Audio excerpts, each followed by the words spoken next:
नमस्कार दोस्तों।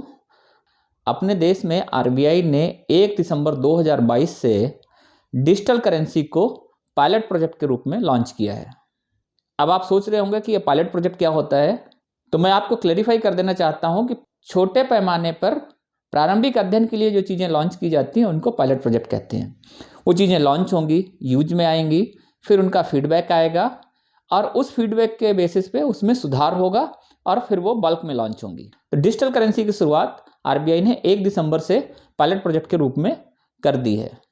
अब हमारे मन में बहुत सारे सवाल ये आते हैं कि डिजिटल करेंसी क्या है, कैसे काम करती है, इसके फ़ायदे क्या हैं। जुड़े रहिए आप हमारे साथ इस वीडियो के अंत तक।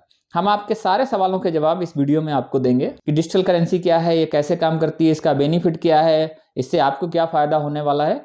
सारे सवालों के जवाब आपको इस वीडियो के अंत तक मिल जाएंगे। सबसे पहले हम लोग समझेंगे कि डिजिटल करेंसी आखिर है क्या। आरबीआई ने डिजिटल करेंसी को सेंट्रल बैंक डिजिटल करेंसी नाम दिया है। डिजिटल करेंसी को शॉर्ट फॉर्म में सीबीडीसी भी बोलते हैं, सेंट्रल बैंक डिजिटल करेंसी। इसकी वैल्यू भी मौजूदा करेंसी के हिसाब से ही है, मतलब जो भारत की करेंसी है और जो डिजिटल करेंसी होगी उन दोनों की वैल्यू एक जैसी है, इसमें कोई फर्क नहीं है। बहुत सारे लोगों को ये कंफ्यूजन हो सकता है कि इसकी प्राइस सेम है या डिफरेंट है। जैसे कि बिटकॉइन की डिजिटल करेंसी का जो मूल्य है वो मौजूदा करेंसी के मूल्य के बराबर है और इसको फिजिकल करेंसी की तरह ही एक्सेप्ट किया जाएगा। फिजिकल करेंसी मतलब आप अभी कहीं जाते हैं तो जो आप नोट देते हैं और वो आपको उसके बदले में सामान दे देता है, तो डिजिटल करेंसी को भी फिजिकल करेंसी की तरह ही एक्सेप्ट किया जाएगा। डिजिटल करेंसी को आपके मोबाइल के वॉलेट में रखा जाएगा। इसके लिए किसी तरह के बैंक खाते की आवश्यकता नहीं पड़ेगी। अगला सवाल आपके माइंड में यह आ सकता है कि हम तो अभी भी डिजिटल पेमेंट करते हैं,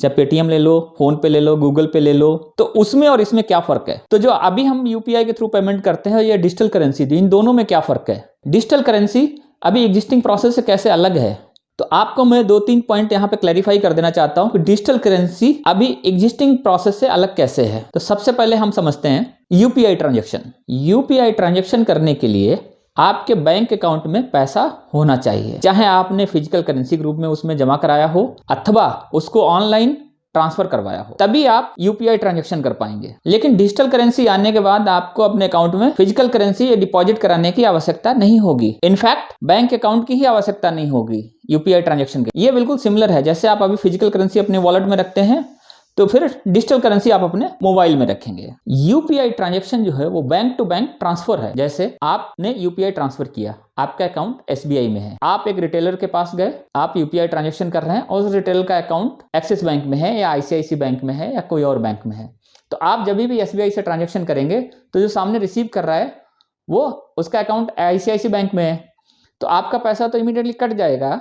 लेकिन शाम को जब बैंक सेटल करेगी तो बैंक उतना ही करेंसी इंटर बैंक को ट्रांसफर करेगी, तो इसमें कहीं ना कहीं फिजिकल करेंसी इन्वॉल्व है। अब आपको बताते हैं कि गवर्नमेंट डिजिटल करेंसी लेके क्यों आई, इसके फायदे क्या है। इसका सबसे बड़ा बेनिफिट ये है कि जो नोट की प्रिंटिंग कॉस्ट आती है वो बचेगी। एक रिपोर्ट के मुताबिक एक 100 रुपए का नोट छापने में सरकार को 15 रुपए खर्च करने पड़ते हैं, तो वो प्रिंटिंग कॉस्ट बचेगी। इसका दूसरा सबसे बड़ा बेनिफिट ये है कि मार्केट में नकली नोटों की प्रोबेबिलिटी घट जाएगी। आप खुद से सोचिए, अगर आपको किसी ने मार्केट में 2000 रुपए का नोट दिया है तो आपने कम से कम 5 से 10 सेकंड जरूर लगाए होंगे उस नोट को देखने में कि ये असली है या नहीं है, जितना भी नॉलेज हमारे पास है या जो भी हम उसमें देख सकते हैं। जब डिजिटल करेंसी आ जाएगी तो नकली नोटों की संभावना कम हो जाएगी, क्योंकि धीरे धीरे घटते जाएंगे। थर्ड बेनिफिट यह है कि लोगों को पॉकेट में कैश रखकर चलने की रिक्वायरमेंट खत्म हो जाएगी, आपके पास डिजिटल करेंसी होगी। नेक्स्ट बेनिफिट यह है कि जो लोग विदेश से पैसा भेजते हैं या भेजना चाहते हैं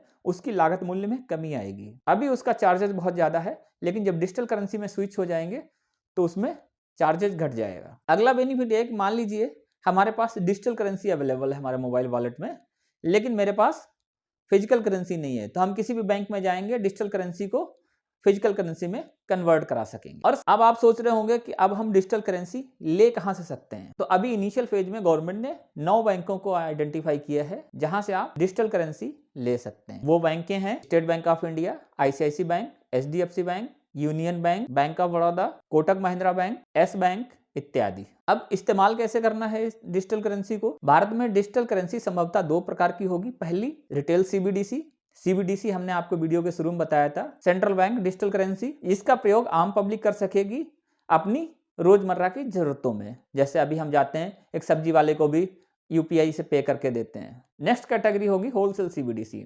होलसेल सीबीडीसी का प्रयोग कुछ सिलेक्टिव फाइनेंशियल इंस्टीट्यूशन ही कर पाएंगे जहां पे बल्क में ट्रांजैक्शन इन्वॉल्व है। मैं फाइनली आपको फिर से बता देना चाहता हूं कि डिजिटल करेंसी आने के बाद भी हमारे देश में जो मौजूदा सिस्टम है उसमें कोई भी परिवर्तन नहीं होगा, ये एज इट इज चलता रहेगा। उम्मीद है दोस्तों आपको हमारा वीडियो पसंद आया होगा। अगर वीडियो पसंद आया है तो वीडियो को लाइक करें, चैनल को सब्सक्राइब करें और बेल आइकॉन का बटन प्रेस करें, जिससे हमारे नए वीडियो का नोटिफिकेशन आपको मिलता रहे।